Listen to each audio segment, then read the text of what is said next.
Det gitarriffet som den låten börjar med, det är helt magiskt tycker jag. Ja, det var ju den öppnade ju Niagarafallet liksom. Jag sjöng bara så högt jag kunde, allt vad jag kunde. Och det blev rätt bra.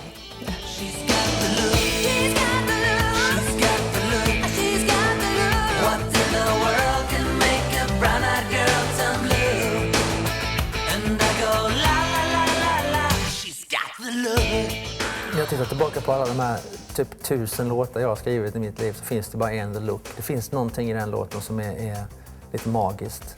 Den låter fortfarande som en hitlåt. It's a one-listen song. You don't have to hear it 3 times to think, I guess I like that. I mean, it's just bang!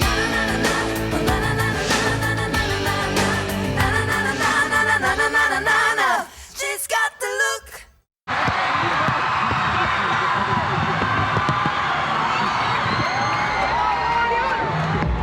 I love them.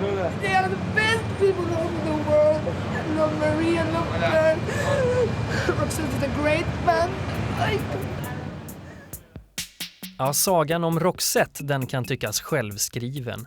Men faktum är att det ligger både tillfälligheter och en del slump bakom alla framgångar. För vid sidan av en magisk känsla för poplåtar så krävdes det ett benbrott och en påstridig utbytesstudent för att sprida Roxettes musik över världen. Men vi tar det från början. Vi är i mitten av 80-talet och Per Gessle, han befinner sig på botten av sin karriär.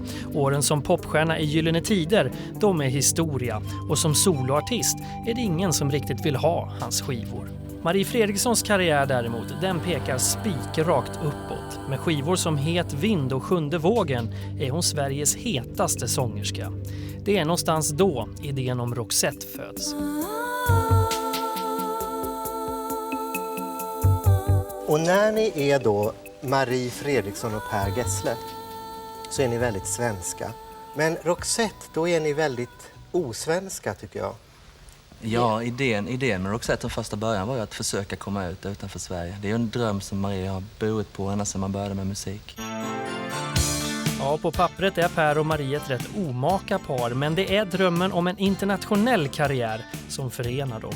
Och trots att många runt Marie tycker att hon ska hålla sig borta från Gessles okreddiga popprojekt så släpper Roxette sin debutskiva 1986.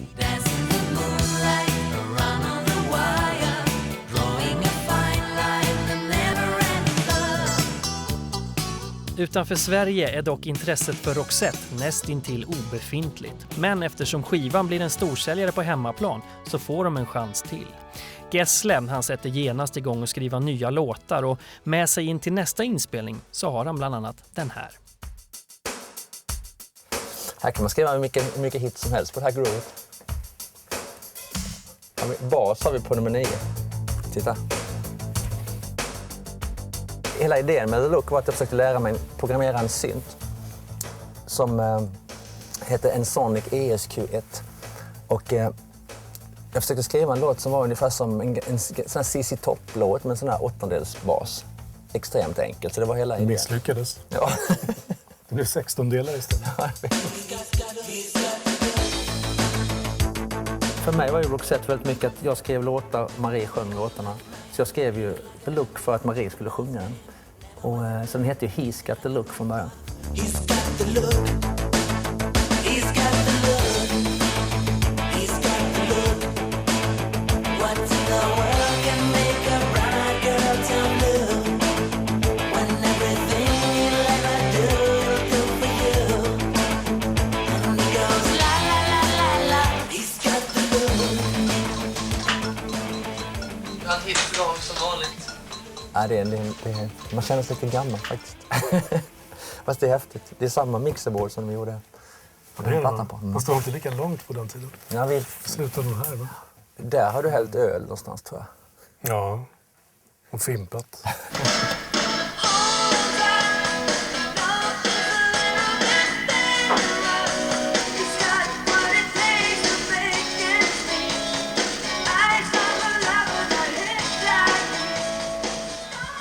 Det är mars 1988 och Gorbatjovs Sovjet har precis lovat att dra tillbaka sina styrkor från Afghanistan. Samtidigt har producenten Clarence Överman och Roxette precis klivit in i EMI-studion i Stockholm. Och förutom låtar som The Look och Dangerous har de på klassiskt manér med sig ett band in i studion. Men det är något som känns katastrofalt fel. Funkar inte.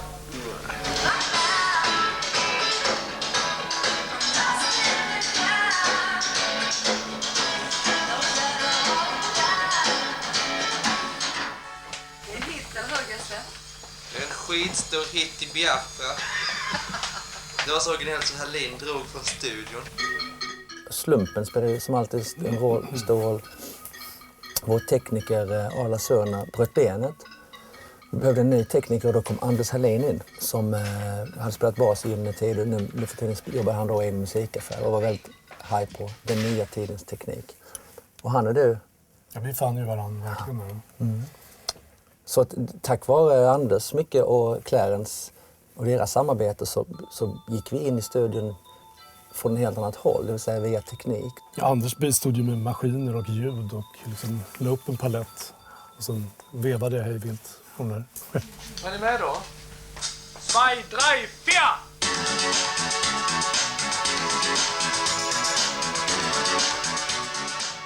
Det var ju en revolution som hände då med datorer och allt det här. Och de sounden som man ville ha då, det fanns ju inte, det funkar ju inte. Eller vi visste inte hur man skulle göra för att få till det. Men när datorerna kom in och vi förstod att det är så här man måste göra det för att få till ett modernt sound. Och då är det självklart att man vill gå den vägen. Alla vill ju låta häftigt och hett. Där var absolut vändpunkten. För dagen efter så fick bandet sparken, helt enkelt. Och då tog vi in alla maskiner som vi kunde komma över. Så gjorde vi skivan på det viset.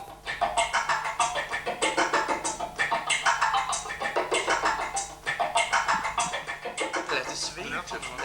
Det lät ju bara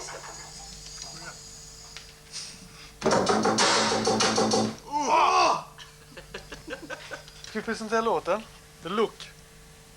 Det är ju ett nytt köttigt basljud.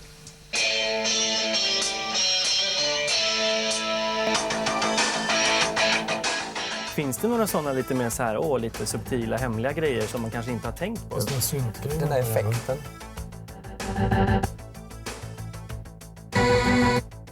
Det där är grejer som kom till av misstag.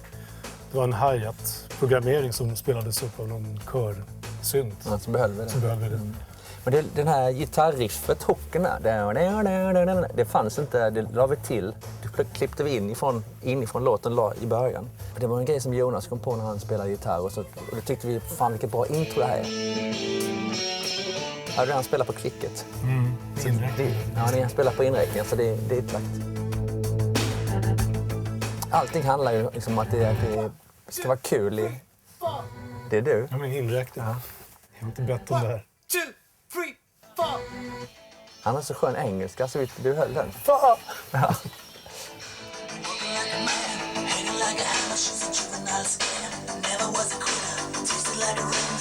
She's got the look. Heavenly bound, 'cause heaven's got a number when she's spinning me around. Kissing is a color, her loving is a wild dog. She's got the look. She's got the Här look. kom tripparna.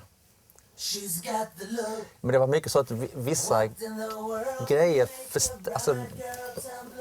så var min smak mycket då. Att jag skulle här kommer det. Att vissa grejer skulle accentueras som var viktiga. Wild dog, eller vad det var för någonting. Så var det nästan alla låtar. Hej, drum! En gång till. Hej, drum!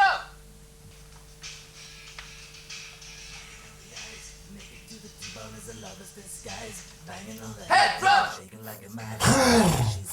Där kommer en älg eller vad? Tjuren från halv. Spelar det igen, det är fantastiskt. Var har du den någonstans? 16? Bull. 12 man. She's got the look. Här kommer det. Swaying to the band, moving like like a hammer, she's a miracle man. Loving is the ocean, kissing is the wet sand. She's got the look. She's got the look. She's got the look. She's got the look. She's got the look. What in the world can make Det som var kul var de här stämmorna här tyckte jag var så fina. Och så med träständigt här. Nej, jag får kanske så. Var det inte en? What in the world can make a brown up girl turn blue? Är det träständigt? Nej. Nej, det är Två i alla tvåstämmigt. fall. When everything I'll ever do, I do for you. Jag sjunger trestämmigt. Ja. Eller jag sjunger I go först. la la la la la la. She's got the look. Tja! I'm Captain Hook.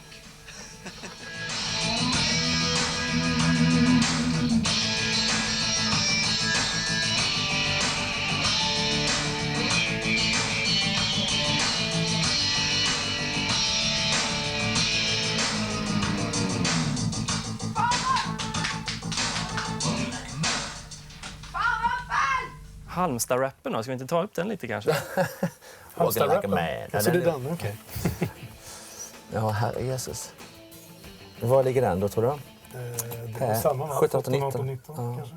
Och det vill ju förstås att det ska förnedras högt. Walking like a man, hitting like a hammer, she's a juvenile scam. Never was a quitter, tasted like a raindrop. She's got the look. Men the look var ju ändå, man kände bara, oh wow, detta är någonting eget.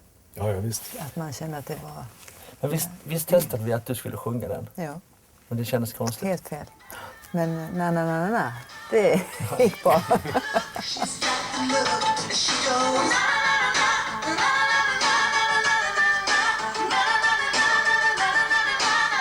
She's got the look, she's got the look. She goes na na na Det är skitbra. Bluesigare så blir inte jag. Men den här jävla, She's got the look, she's got the look. det är så jävla högt uppe.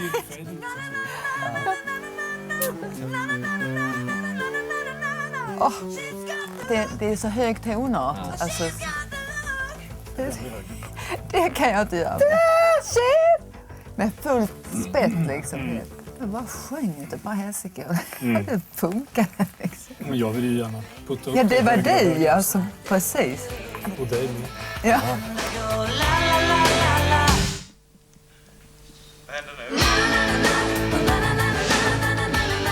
Ja, det har blivit sommar. Roxette är klara med sin skiva och stolta som tuppar spelar de upp The Look för några kompisar. Däribland blivande fru Gessle.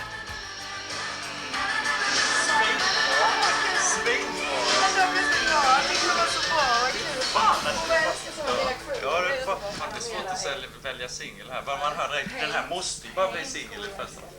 Nej, BC, det kommer knappt med bältet. Ja, eftersom det är Per som sjunger så får The Look nöja sig med att bli öppningslåt på skivan. För hösten 1988, då släpps Look Sharp och succén, den är ett faktum. Det blir Roxette-feber, men bara i Sverige.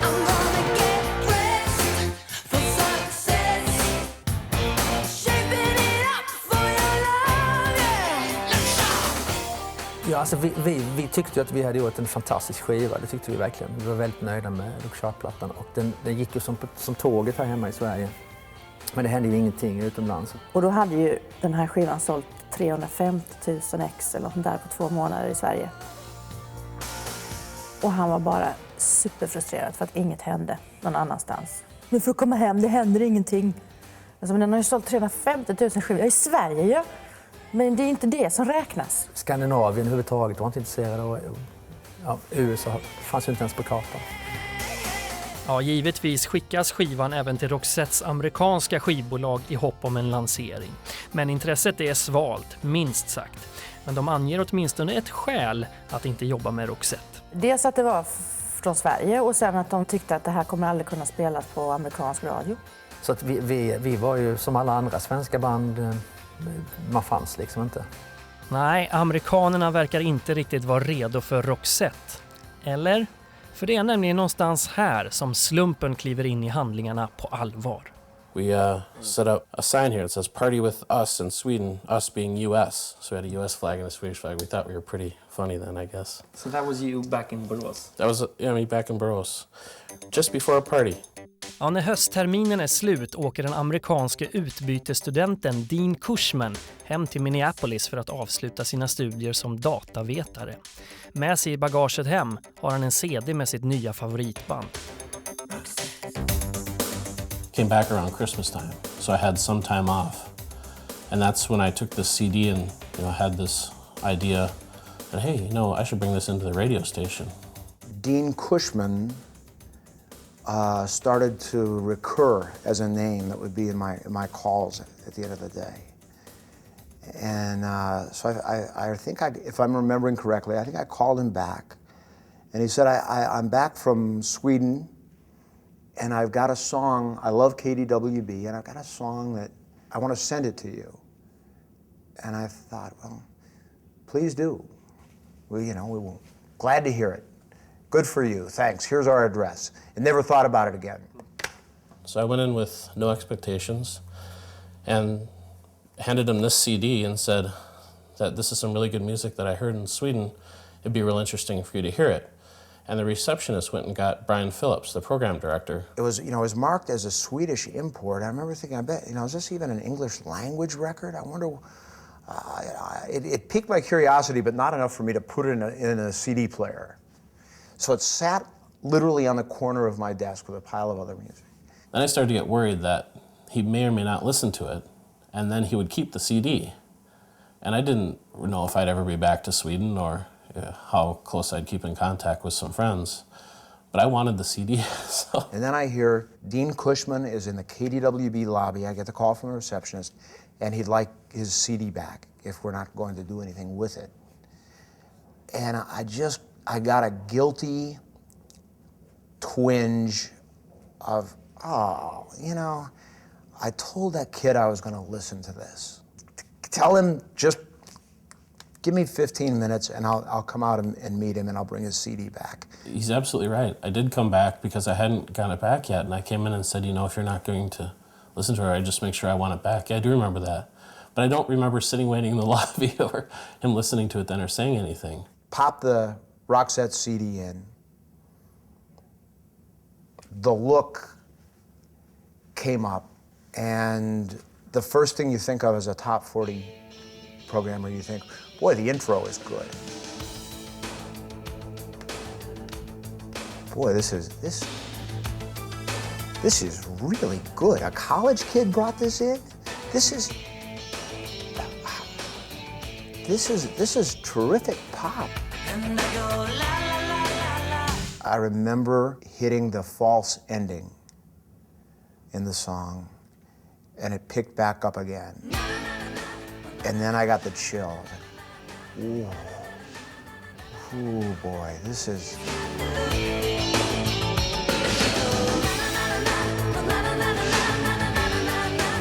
101.3 KDWB and Bobby Wilde taking a trip down memory lane.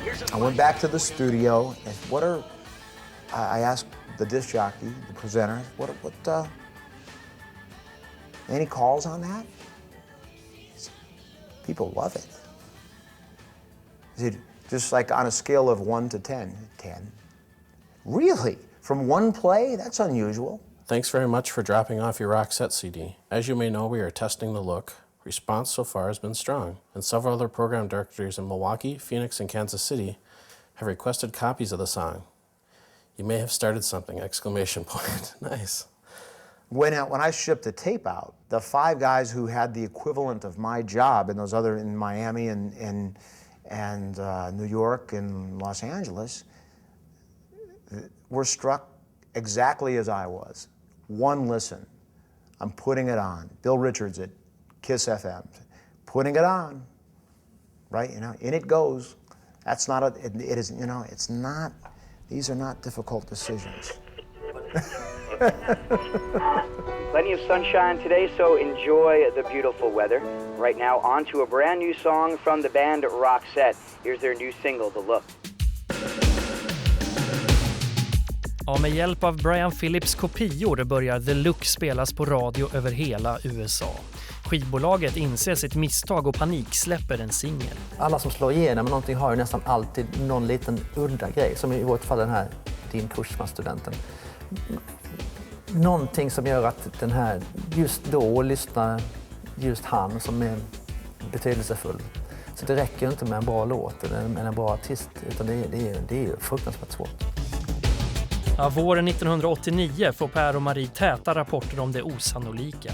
The Look klättrar allt högre på världens mäktigaste topplista, Billboard-listan.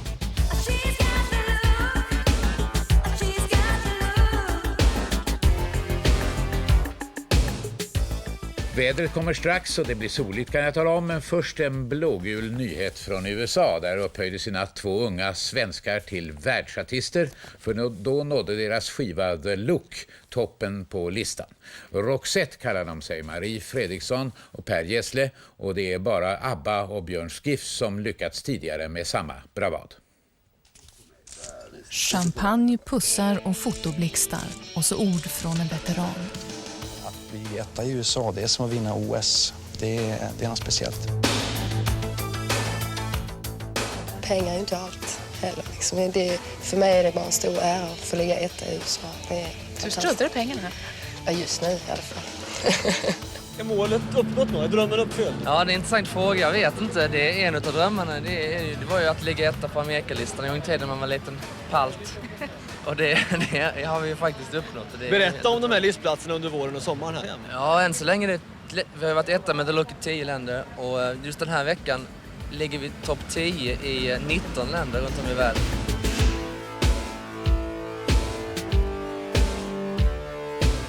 It took a guy bringing the CD back in his suitcase and then delivering it to his favorite hometown radio station. De trodde ju att det var världens skickligaste PR-grepp. Alltså. De trodde det. Jag tror att många tror det fortfarande idag. För att det låter ju som det. Men verkligheten överträffar dikten. I don't know that you could have staged it. It happened too odd. He did what great promotion men in the music business do. He was persistent. He kept calling. And finally he shows up at the radio station and sits in the lobby. I said, "What are you going to do about my CD?" And without that persistence, it's a very different world for Roxette. Utan honom så hade vi inte turnerat eller på det viset. Att det kanske hade hänt, men sannolikheten är ju att det inte hade hänt. Listen to your heart before you tell him goodbye. I mean, since they were like taking over America, they became very successful. What did that make you feel? Did you feel like you were a big part of their success, or? I just felt excited about it mostly. I thought it was fun. I thought every time I'd hear them on the radio, I thought it gave me a good feeling, and that, sure, I was part of it, but I don't have anything to do with their music, and I knew that then, and I know that now, and all I was in the right spot at the right time and did a couple of the right things. So how much credit can you really take? Not a lot. Man kan ju tycka att EMI kanske borde, jag vet inte om de har gjort det, om de har ju belönat honom på något sätt. Jag vet som jag sagt, de skickade runt och gav en guldplatta, det vet jag. Han fick det på någon sån här tillställning. Men jag har ingen aning om de har gjort någonting annat med honom. And it's not like we did nothing. I have a gold record from it. Did some interviews. We went out to absolutely nice dinners, and the record company gave me free CDs, and we had parties, and I got to see them in concert. So if you just look at it from money perspective, we had some fun, and had a great time and did a lot of fun things, and that's not free. So it's certainly things I would have never got to do on my own, especially at that time in life. Jag kommer ihåg att hela den här historien matades ju ut, för alla tyckte det var en så bra story. Men jag kommer inte riktigt ihåg det. Det låter lite som att du är lite trött på den här historien. Nej, det är en fascinerande historia, men det är så länge sedan. Om det hade hänt en annan artist hade jag tyckt det varit fantastiskt också. Så det är en underbar story. Ja, men visst är det en fantastisk historia. Plötsligt skriker hela världen efter mer, och mer det blir det. De närmsta åren följer Roxette upp med mängder av hits, varav ytterligare 3 också blir Billboard-ettor. Ja, så kan det gå om man försöker göra en ZZ Top-dänga med en text som handlar om, ja, om vad då? Walking like a man, hitting like a hammer. She's a juvenile scam, never was a quitter. Tasty like a raindrop. She's got the look. But they're interesting. Heavenly bound, because heaven's got a number when she's spinning me around. Her loving is a wild dog. She's got the look. Jag skrev den här texten Walking like a man, hitting like a hammer, she's a juvenile scam. För jag kommer ihåg den här rytmen liksom. Så jag tog liksom det första jag kom på och sen efter ett tag så försökte jag insåg att det finns ju om man vill någon sorts surrealistisk logik i den här texten på något sätt. Som man band ihop med den här refrängen. Så jag bestämde mig för att behålla den, för det lät ju fruktansvärt tufft. Fire in the ice, naked to the T-bone is a lover's disguise. Do you know anything about the lyrics? No. Swaying to the band, moving like a hammer, she's a miracle man. Loving is the ocean, kissing is the wet sand, she's got the look. Det var liksom ord på något vis. Men det är ju roliga ord. What in the world can make a brown-eyed girl turn blue? Imagine you're in Minneapolis, St. Paul, and all of a sudden those words come blaring out of the radio. You go, I don't know, but it sure is catchy. I don't know what they're singing about, but no matter.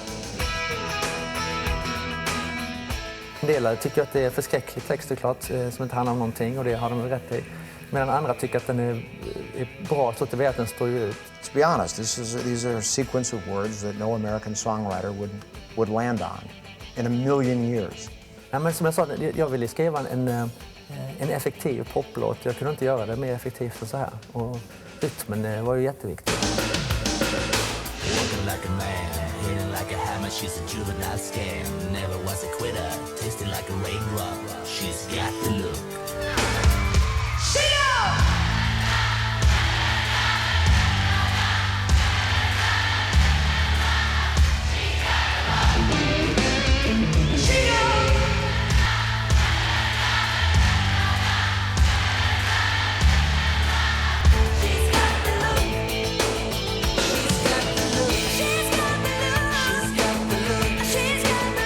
What in the world can make a brown-eyed girl turn blue?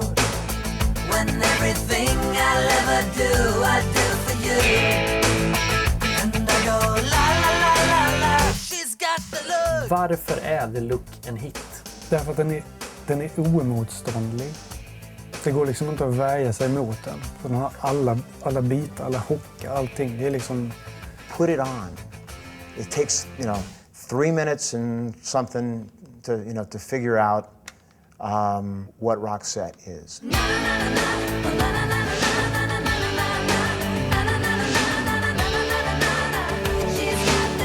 Den var så speciell och vi hade så fruktansvärt roligt när vi gjorde det. Så att det är som...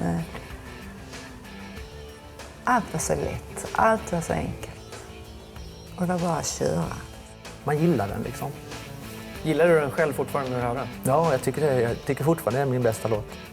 Jag tycker faktiskt det. Den har en sorts tidlöshet över sig som är... Jag vet inte hur det har gått till.